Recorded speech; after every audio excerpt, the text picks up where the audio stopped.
Olá, meus amigos. Vamos para a terceira parte do estudo do EAD do dia 9/5, livro 3, módulo 3, roteiro 7. E nós enroscamos aqui na página 187, né, na análise que estávamos fazendo daquilo que nós devemos nos despojar para que então alcancemos a paz interior. E falamos então na outra parte das velhas crenças, falamos do egoísmo, estávamos falando do preconceito. E sobre o preconceito, na aula da semana passada, alguns comentários foram feitos.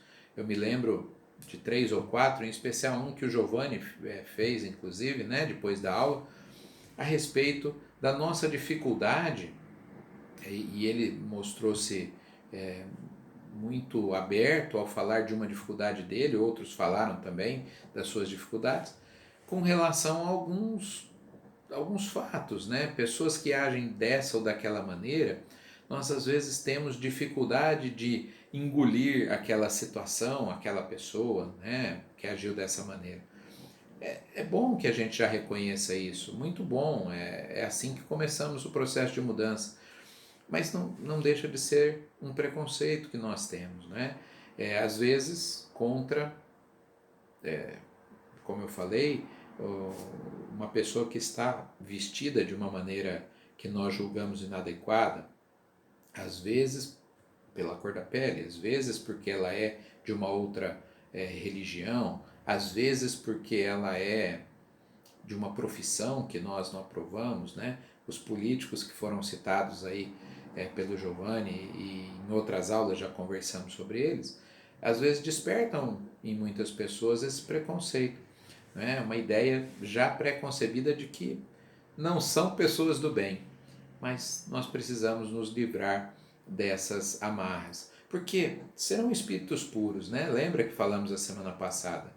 E muitas vezes os erros levarão eles a tanta dor que eles conseguirão se redimir mais rápido do que muitos de nós. O Chico falava isso, eu já comentei em outras aulas, né? O Chico falava assim: aquele que cai pela, pela dor, né, que comete um erro que gera uma dor, ele falou: esses eu não me preocupo muito, porque a dor corrige, a dor vai trazer o indivíduo para o caminho reto novamente. Ele falou: o problema são aqueles que caem pelo orgulho, que sequer se percebem ainda caídos, acham que aquilo que estão fazendo é o certo, né? Tamanha dificuldade de reconhecer os erros. Esses vão demorar um pouco mais nesse caminho. E o último dos 4 itens aqui, né, fala o amor aos bens terrestres. Sempre toca nessa questão do amor aos bens terrestres, com outras expressões, e eu sempre faço questão de explicar um item muito importante. Não se trata de quanto nós temos na conta bancária ou quanto. Não é isso. É o sentimento que nós temos em relação a isso. Façamos uma distinção. Existem pessoas com muito poucos recursos materiais e que são extremamente apegados a eles. Existem pessoas com muitos recursos materiais e que são extremamente apegados a eles. Existem pessoas com poucos recursos materiais totalmente ou muito desapegadas. E existem pessoas com muitos recursos materiais também totalmente ou muito desapegadas. Nesse caso, perceba que não é o quanto nós estamos administrando, porque somos só administradores. Podemos ser chamados ao mundo espiritual hoje, e aquilo que administrávamos aqui na Terra, não estamos mais com o comando disso, né? Então, se estamos administrando X ou 1000X, é como nós lidamos com isso. Já dei esse exemplo numa outra aula, não sei se do EAD. Certa feita, uma diretoria de uma casa espírita estava discutindo se deveria ou não emprestar o data show para uma outra casa espírita, porque teria uma palestra e essa casa não tinha o data show, o palestrante havia pedido. E aí alguns diretores manifestaram preocupação com o empréstimo. Falaram que a luz era muito cara E se queimasse, né, a luz enquanto tinha emprestado lá para outra casa espírita? Perceba que um simples objeto, que nem é nosso, é de uma instituição que estamos administrando, pode demonstrar bem qual é o tipo de apego que nós temos pelos bens materiais. São sutis, nós precisamos dar essa aprofundada, o EAD é para isso, para que a gente descubra se nós estamos dando passos na direção certa. Eu gostaria de continuar aqui dizendo que, reforçando, né, o pensamento, que o reino dos céus é um estado da alma, de plenitude espiritual, né, e que a realização divina começará no íntimo das criaturas. Começará e prosseguirá. Agora sim, fomos para a página 188, caminhando, né, para os últimos minutos aí da nossa aula. Lá na segunda linha está escrito: o tesouro encontrado representa o ápice do esforço humano de transformação para o bem. Então vejamos, encontrou um tesouro lá no campo. O que é esse tesouro? É justamente quando atingimos, o ápice é o ponto mais alto, né? Quando atingimos, por conta do nosso esforço, não porque Deus nos colocou lá, porque somos eleitos, né? A expressão eleito, quando aparece no Evangelho, é no sentido de que fizemos por merecer essa eleição, e não porque fomos criados simples e ignorantes e aí Deus pulou etapas com a gente, né? Eleitos é no sentido de que angariamos virtudes para sermos eleitos para aquela posição, tá certo?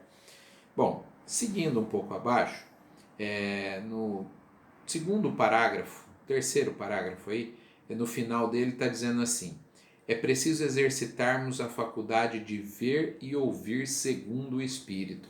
Olha que interessante. Então, uma situação qualquer, imagine uma briga familiar, um desemprego, enfim, imagine um problema aí na sua vida, tá certo? Agora, procure olhar para esse problema com os olhos do Espírito. Faça esse exercício. Procure sair da situação, por exemplo, do desemprego, por exemplo, da briga com parentes e outra que você possa imaginar. Saia da situação, faz de conta que estamos desencarnados, estamos vendo com os olhos do Espírito. Tudo muda. Tudo muda. Primeiro, que o problema fica pequeno, portanto, o fardo fica leve. E isso faz com que a gente veja e não tome medidas materialistas. A gente consegue ver e tomar medidas do ponto de vista do Espírito. Então, um exercício importante para nós acertarmos é sairmos da situação, olharmos com os olhos do Espírito. Não é um exercício fácil, mas que se nós fizermos com frequência, vai se tornando hábito. A gente começa a agir mecanicamente assim, depois de algum tempo, e fala, bom, olhando do ponto de vista espiritual, o que significa isso? Nada, não é? Quase nada. E aí fica fácil enfrentar aquela dificuldade. Nós temos aqui na reflexão posterior o outro trecho. Outro sim, o reino dos céus é semelhante ao homem negociante que busca boas pérolas e encontrando uma pérola de grande valor, vendeu tudo quanto tinha e comprou-a. Mateus capítulo 13, versículos 45 e 46. E no finzinho da página 188 tem eu vou tomar a liberdade de ler o parágrafo, que é uma metáfora, a explicação muito interessante. Olha só, a semelhança é o último parágrafo da 188. A semelhança da produção da pérola, o homem que alcança o reino dos céus passou por muitas provações e dores. Foi ferido em diferentes oportunidades durante o seu processo de ascensão. Superados, porém, tais desafios, ele sai da concha e resplandece a sua luz espiritual à vista de todos. Somente assim após ter passado pela forja das dores e das lágrimas, consegue revelar a beleza e o brilho do cabedal de virtudes que conquistou. Se nós vermos que a pérola, né, ela só se transforma em pérola depois de que o molusco passa por um sofrimento, enfim, tem toda uma formação aí para a pérola. E nós somos como a pérola. Para nos transformarmos em pérola, nós precisamos passar por essas experiências que nos transformam. Não necessariamente todos nós passaremos por experiências extremamente dolorosas. Vai depender das nossas necessidades. Não é? Alguns de nós aprenderemos com muito menos dor. Outros de nós, mais teimosos, precisaremos mais da forja para nos aprimorarmos. Meus irmãos, minhas irmãs, encerramos aqui o estudo do dia 9, né? E eu tenho certeza que, mais uma vez, eu aprendi demais com esse estudo. Tenho também a impressão que para vocês essa reflexão vai ser importante. Fiquem com Deus, um bom final de semana a todos e a todas.